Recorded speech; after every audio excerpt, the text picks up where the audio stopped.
Okay, I'm back with The Sandman. This is episode 9. Just 2 more episodes to go until I finish this series. I've truly enjoyed watching this show. I will say, and if you want to skip ahead, hi everyone, welcome. Thank you for watching. Thank you for supporting the channel. Love you guys. Appreciate you. And if you want to jump into the reaction, we'll put a timestamp where that starts. But I wanted to talk a little bit about I guess my struggles. And so if you don't want to hear that, I don't blame you. You can go forward. But it's been such an interesting thing with watching this show and watching a few other series. I find myself having stress with certain episodes. Like obviously episode 5 was so dark. It was just so dark. And I think it was an important episode. I think it'll go down in history as something extremely magnificent, dark, scary, real, and very uncomfortable. But I realized that I'm really sensitive, and that's something that I've been trying to not be. But that's who I've been since I've been a kid. Just very, very, very sensitive, easily hurt by certain things, and also just cry at the drop of the hat. I've always been that way, and it was always looked at as being a negative, just about around like my peers and my family members, and it's just because they didn't understand. But I realize I can feel everything I'm watching, so it actually takes a toll. So if I'm watching something really happy, upbeat, funny, it leaves me feeling a little more lighter. But when I'm watching something that's dark and stressful, I definitely actually feel it days later, weeks later even. And so I've come to this weird place while I've been watching The Sandman. I love the show. It's awesome. And then I'm like, oh, but it's making me feel kind of depressed in some weird way. And it sucks because I'm like, I love the show. But it is what it is. And I think, I had thought, and just being so honest and vulnerable with you guys, and it's not like a big deal. I understand, like, people are literally starving in this world and very close to me. I understand that what I'm saying is a first world issue. However, it's still a reality for me, but I go through just difficult times, I guess, and I was like, am I gonna finish the show?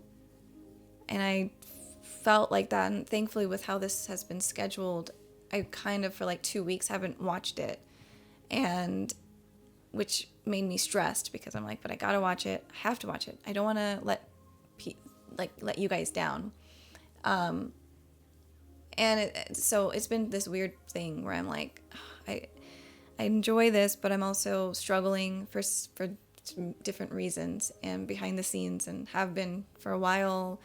I'm just more open about it now. And so I came back and I was like, no, I'm going to finish this out and just watch it, and see how it ends, and give that to you guys too. Just like, I appreciate your guys' comments. A lot of people are saying that you appreciate my reactions to this series, and I enjoy it too. So it's not that I don't, but it is a sensitive thing, I guess. And some days I feel really good. Some weeks are really, really good. And then there's some weeks where I'm really just down in the dumps and it's hard to get out. And so watching something that's kind of like difficult, this can be really difficult to watch. It is hard in some ways. But I have my kitty cat here. And my little baby, oh my gosh, she's so cute. Her little tongue is like out of her mouth, like the tip of her tongue. And now she like was going into a trance. She was like, whoa. She just woke up again. But I have my little kitty here, and it's helped. That helps. But I'm gonna do this.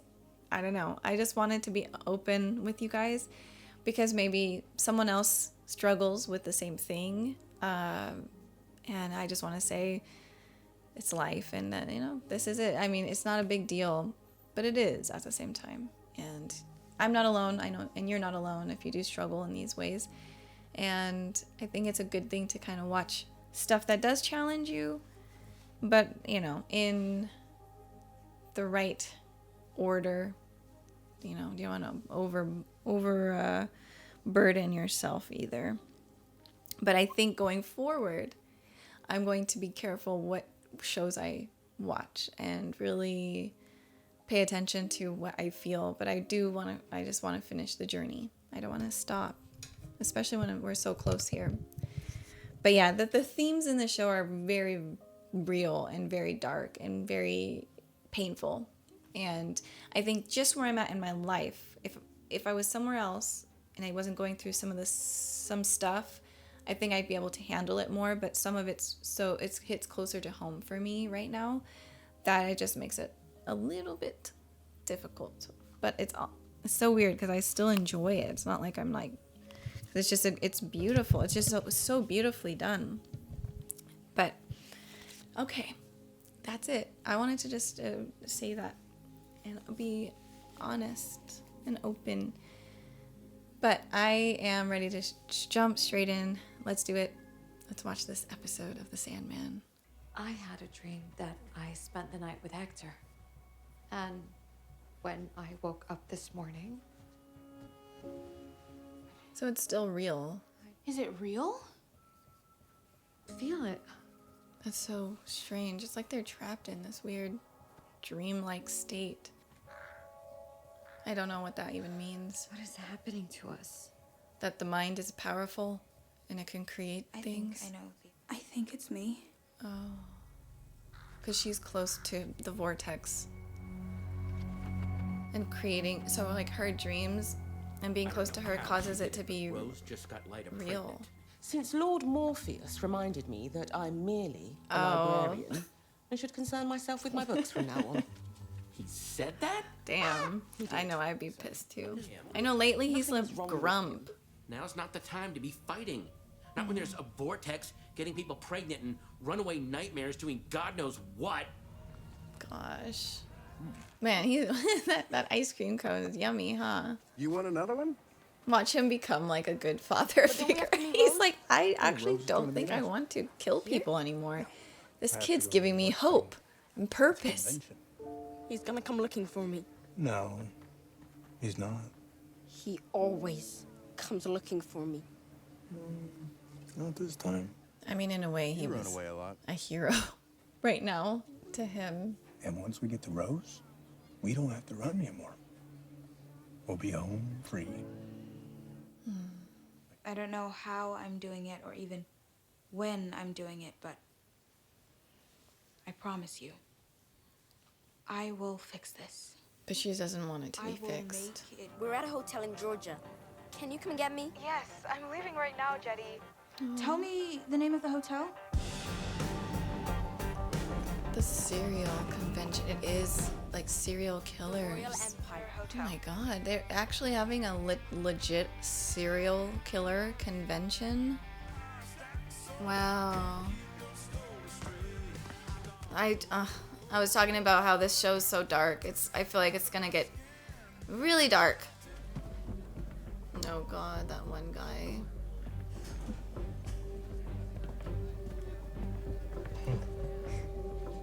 Like, how do you not watch this and feel like nauseous? Like, because that's just a group of people you do not want to be around and probably have children around. I have my sword stick and an ancient but serviceable revolver. All right, but where we're going, we won't need to defend Oh, ourselves. you will. You will. I see you've met my young friend. Oh, is he with you? He is. He and his sister are my guests and under my protection. Are we good? Man, this show is so uncomfortable. It's just interesting. It's like gets under your skin. That is just so wrong and weird on so many levels. Man, girl, get over it. I'm sorry, but this is too much. Like, you cannot. Because I know if people could do this in their dreams, we would be in our dreams. This is like kind of like Inception in a weird way. Okay, so something's going on now. See, this is what I was afraid of. she would get stuck in her dream. And like he disappears and she's just stuck here alone. I guess if earthquakes happen in real life, they can happen in dreams too, right? Yeah, we call those nightmares. Come here. Yeah, at what point does this turn into a nightmare? Man, it's a nice place though. Like the water and all that is pretty cool. Uh-oh. Oh. She's gonna fall into the, like it's gonna just envelop them. I know you're waiting to see if the vortex will lead you to the Corinthian and Fiddler's Green. She may yet still. Yes, but while you're waiting, she's putting cracks in the foundation. What if they were to live here, Here. in London? You could find us a house. Rose could write. I'm going to have a life after all. Aww. You're going to London? That would be And beautiful. I'm gonna be Jed's legal guardian. Oh man, they're gonna. Corinthian. Please don't kill everybody. Isn't it? What if he doesn't like me? I'm just so impressed. You allowed yourself to be happy for nearly a minute there before inventing some new problems. That sounds like me. I haven't seen him since years. I can't go with you? Oh, no, trust me, you don't want to. It's just a bunch of boring grown-ups down there. Then why are you going? That'll make it less boring. I'm nervous. Not. Jed. Open this door. I won't, unless it's you. We gotta keep you safe, Jed Walker. It is interesting. He is like, he understands like where he's at. So he's trying to keep Jed safe, but he's a kid. What is he gonna do? Oh my god. I hate that that guy's name is Funland. Can we just burn the convention? Can we put a firebomb into this place? I feel like that'd be a good idea. No civilian names. We don't shit where we eat. So nobody does any collecting until the convention's over and you're at least 200 miles away. My god. Gentlemen, ladies, the Corinthian.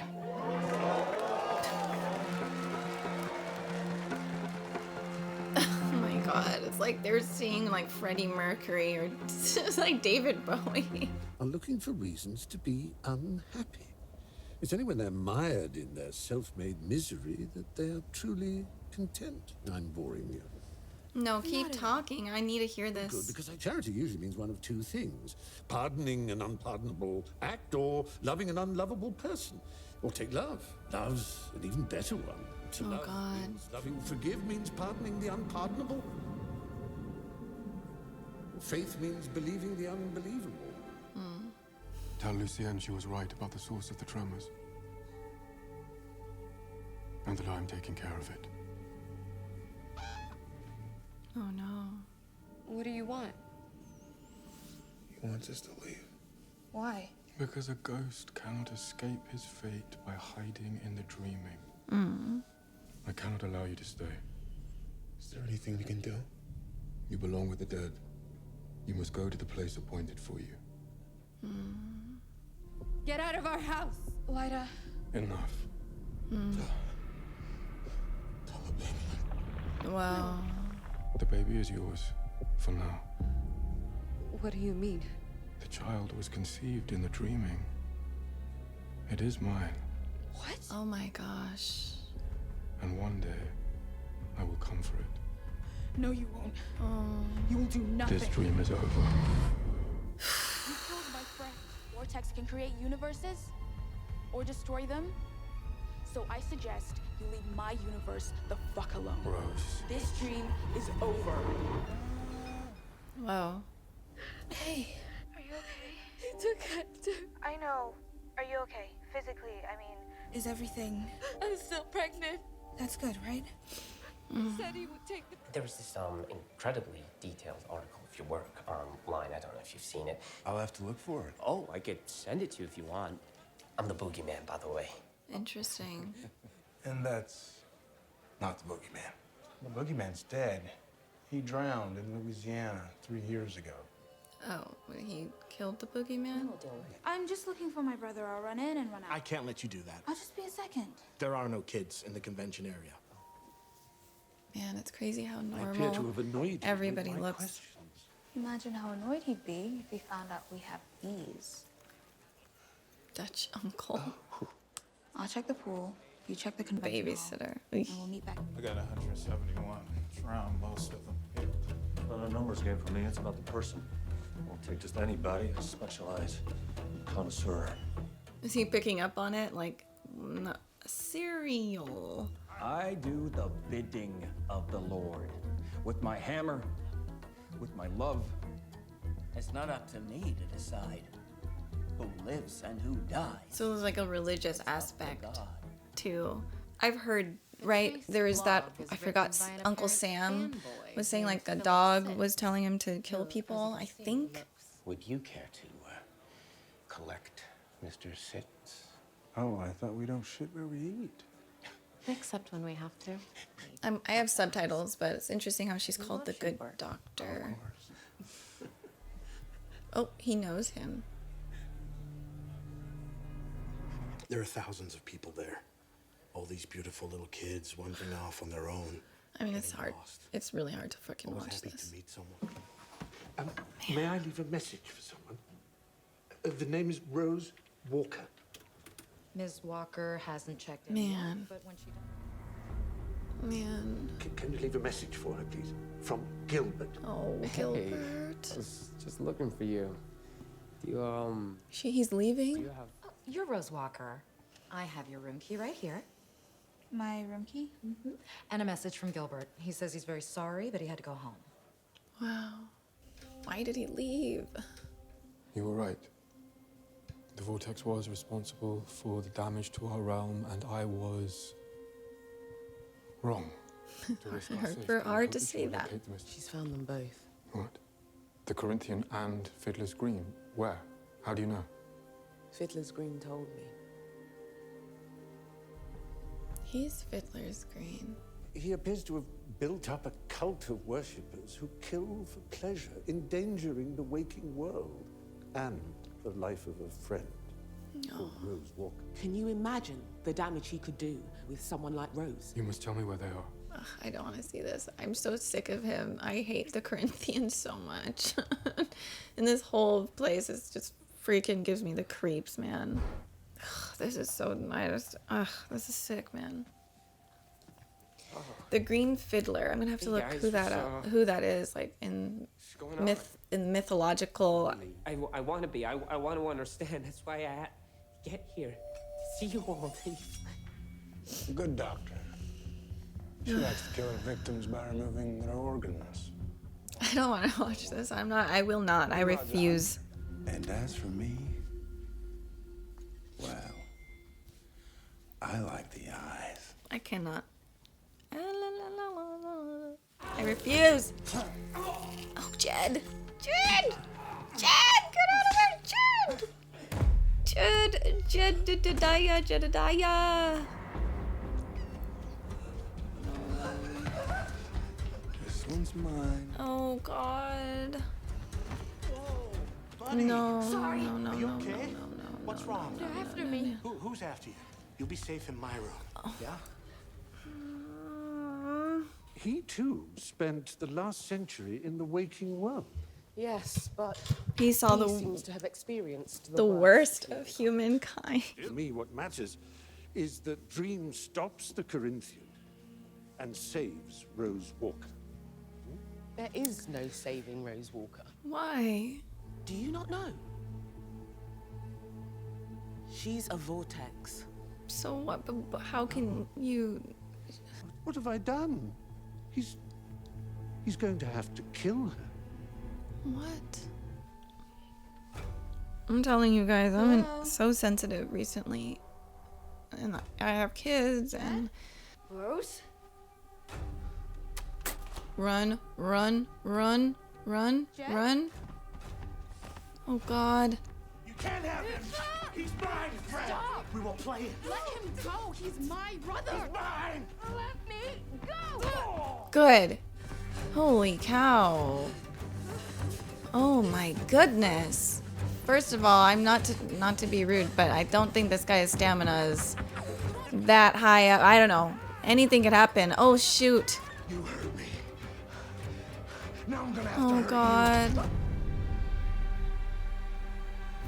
you. Oh Lord, Corinthian keeps helping, but also he's literally the worst person to be there. Don't worry. You're safe with me. Wow. Oh my God, this show, it literally pains me, and I don't know. Like, I'm like, guys, I want to finish it, but geez, it's painful to watch. But and if I get emotional, I get emotional because I'm just in that place. But there is something very important. I understand. Like, there's an extremely important message here. Like, with so much hate and the human experience is a very interesting thing. There are genuinely good people on this planet who bring joy, laughter, safety, security, and want to make the world a better place, who want to work with other humans and help each other and provide counseling, therapy, psychology, doctors who actually help people, the police officers who want to help people and do the right thing and protect, the firefighters who want to protect and help. There are people in this world, even politicians, as much as I feel like I don't like politicians, but at the end of the day, and I do this, I have a very black and white thinking sometimes, but I'm trying to work against that. There are people in every place in this world who wants to help and who wants the good for mankind. It's very much what the green fiddler was saying to Rose in the car. I wanted to go back here. It was a very interesting thing. He was saying, he was impressed with how quickly she allowed herself to be happy for just a few minutes. And then she put herself back in her misery, which is something he's learned with humans and experienced. Like, spending time in the real world has given him an understanding for humans and a love for them.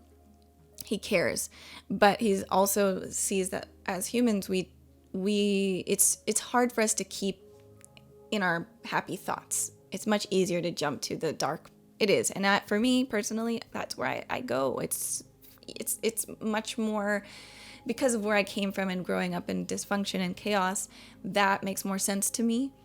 Stress, darkness, anxiety, pain. So when I'm not in that place, it feels great, but it also is unfamiliar territory, foreign, as he was saying, a foreign land. But there was something about, he was saying some more about love, and I thought that was very interesting. I'm trying to find this spot. What fascinates me about humanity is that so many people are looking for reasons to be unhappy.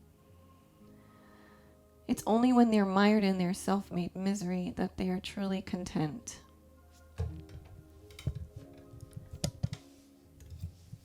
And then he goes on.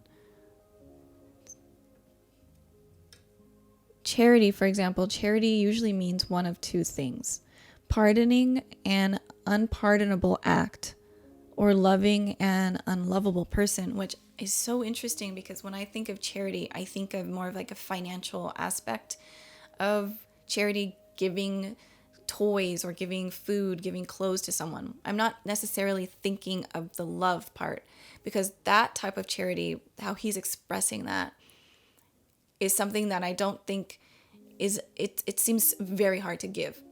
Pardoning an unpardonable act and loving an unlovable person, and then we get this interesting juxtaposition of the literal serial killer convention, which is filled with people. I even said we need to throw a fireball into this place.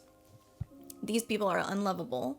These people are literally doing unpardonable sins and acts. Like, I wouldn't want to pardon them, but that is charity. And so it's making me kind of think, but there was more to it. And he's like, or take love. Love's an even better one. To love means loving the unlovable.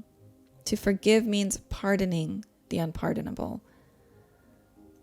And faith means believing the unbelievable. It's just very like beautiful thing that I think most of us don't do. I think it's a really hard thing to do. I don't know, it just made me really think.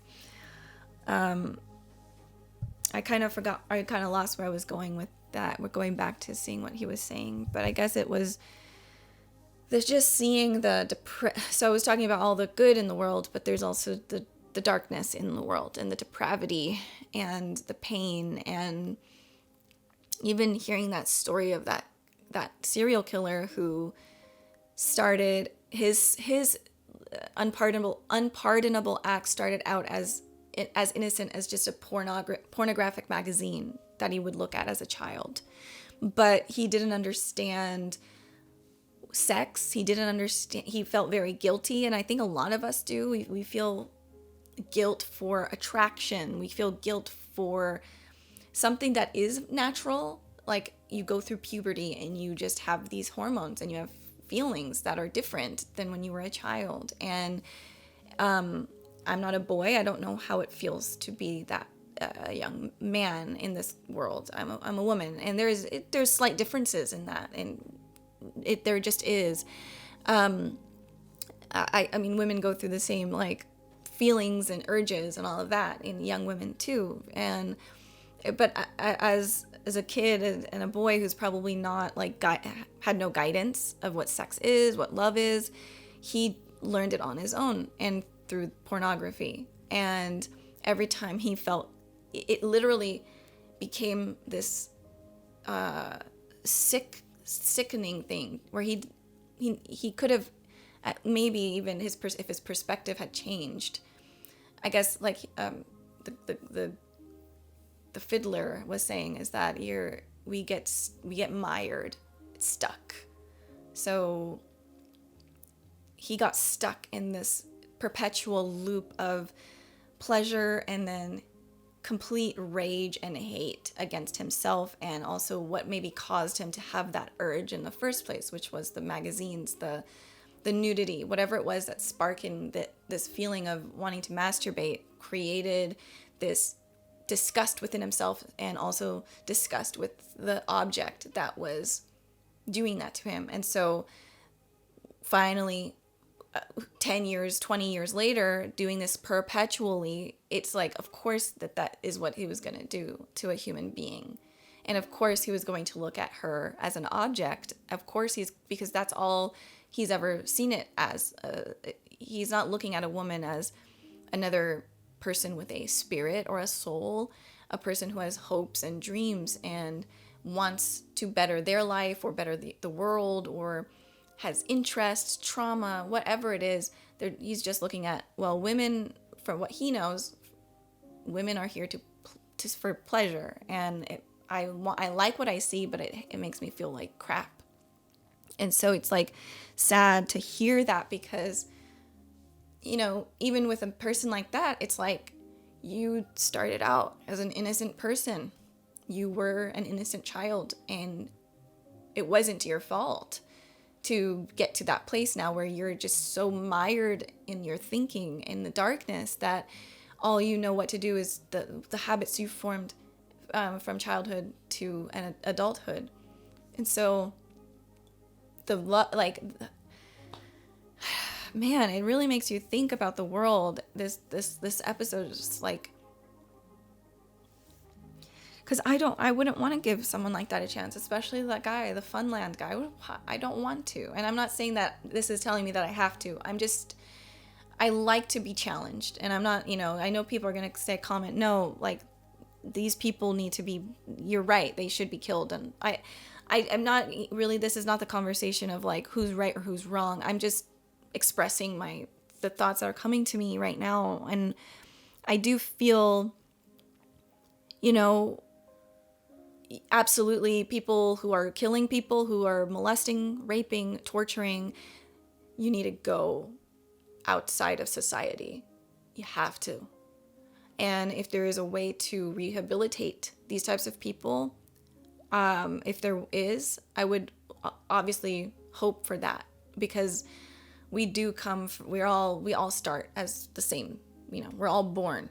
That's at least the one thing we have in common, is being born. And then we have death. We might not have the same dynamics in our family. We may not have the same color of skin, the same belief systems, same gender, but we are born, and we kind of don't know why we're here, but we're born. So that we can at least start there. But knowing that trauma and stress and develops into like mental illness, and then mental illness when untreated can create a lot of disaster in personal people's lives, but also in the people around you. Yeah, it's a very uncomfortable subject to talk about, and this episode is so uncomfortable, but it's, I think, very necessary, extremely necessary to talk about it. And I don't know if there's a wrong way or a right way to look at it. But I do feel in my heart, in a place where I'd like to be, like to have an unconditional love type of thing, like a charity type of love, and a real love, which is to love the unlovable and to forgive the unforgivable, because we're all human, and no one is better than each other. But also, like, so many of us try to do the right things and try to get help and try to be better. And I feel like that's where I'm at personally. And I think a majority of people, I was talking about the good people who have like a stable life and stable upbringing. They have a pretty good handle on their anxiety and emotions. And then we have the depraved. And then we have the people in the middle, which I'm at, which is had a dysfunctional life, but not like abused or hurt in like those extreme ways. But also there's no stability, and there's like self-worth issues, there's fears and other things that I've added on through my life. But which means that, of course, that means I've been a victim to things, but I've also I've made decisions that have hurt other people, and that's like the cycle.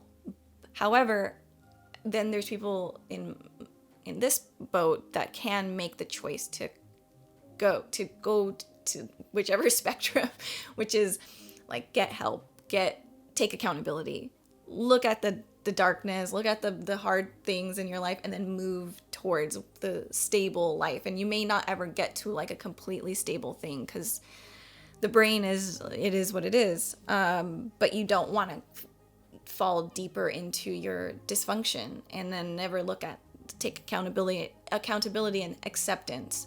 And that's like, I think, where people just get into the serial convention, and you don't want to be there. And I did like how it was like different rooms. Like the religion room was interesting, because I know that there are, there's people who believe in God, and they do believe God is telling them to kill people. And, there's honor killings, and because it's people are going against what they believe, and they feel like they're helping the world. And it's confusing, but it's real. It happens. That's, again, the brain is so interesting and complicated. But it is not what God wants. If there is a God, and however we think God is, if you think God is this universe and we're here because of like some miracle, or God is a man that is our father, or God, there's different versions of God for each person. I don't believe that God wants anything like that ever at all. But that's, again, people put their own spin on things and get stuck in a vortex, which is so interesting, because she is a vortex.